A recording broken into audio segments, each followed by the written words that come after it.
तर कोर्टाच्या निर्णयावर ओबीसी नेते आणि इतर नेत्यांनी काय प्रतिक्रिया दिलेल्या आहेत त्याही जाणून घेऊया। आमच्या या स्थानिक स्वराज्य संस्थेच्या निवडणुका गेली काही वर्ष ज्यात रखडलेल्या होत्या, तर त्या निवडणुका घ्याव्यात अशा आदेश जे सुप्रीम कोर्टाने दिले त्याबद्दल आनंद आहे।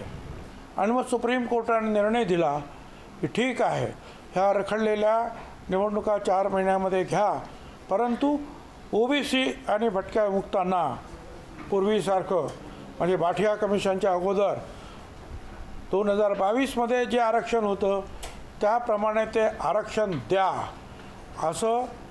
असा आदेश हा सुप्रीम कोर्टाने दिला।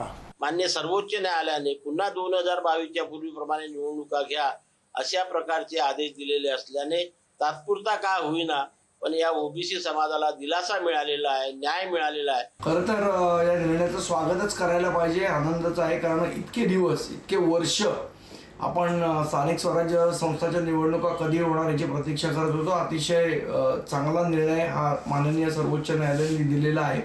मला असं वाटतं आता कुठलीही अडकाटी न करता कुठले व्यत्यय न येता जसं सुप्रीम कोर्टाने सांगितलं तसं 4 महिन्यात निवडणुका झाल्या पाहिजेत। कारण ज्या पद्धतीने प्रशासनाचा मनमानी कारभार चाललाय त्याला कुठेतरी चाप बसणं आवश्यक आहे। नक्कीच तुटेल, कारण की आपण बघितलं असेल की कितीतरी कंत्राट ही मॅनेज होत होत्या, कारण की जनप्रतिनिधी नसल्यामुळे फक्त नोकरशाही मंत्र्यांचं आणि त्या जिल्ह्याच्या पालकमंत्र्यांचेच ऐकून त्यांनी काम करत होते।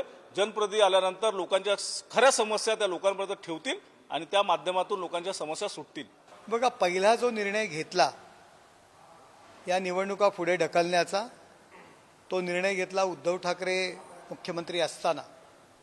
त्यांनी त्या निवडणुका पुढे ढकलल्या आणि तेव्हापासून या निवडणुका प्रलंबित आहेत।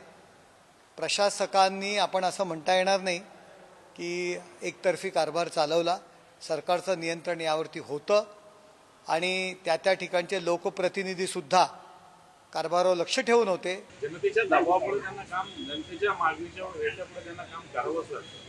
आणि राज्य सरकारने आता मला असं वाटतं निवडणूक आयोगाला पूर्णपणे या सगळ्याचे निर्देश दिले पाहिजे। सर्वोच्च न्यायालयाने तेव्हा राज्य सरकारला बोलायची गरज नाही, पण निवडणूक आयोग हा स्वायत्तता आहे का हा एक प्रश्न। कारण आता पुन्हा टेक्निकली अडचणी काढल्या जातील।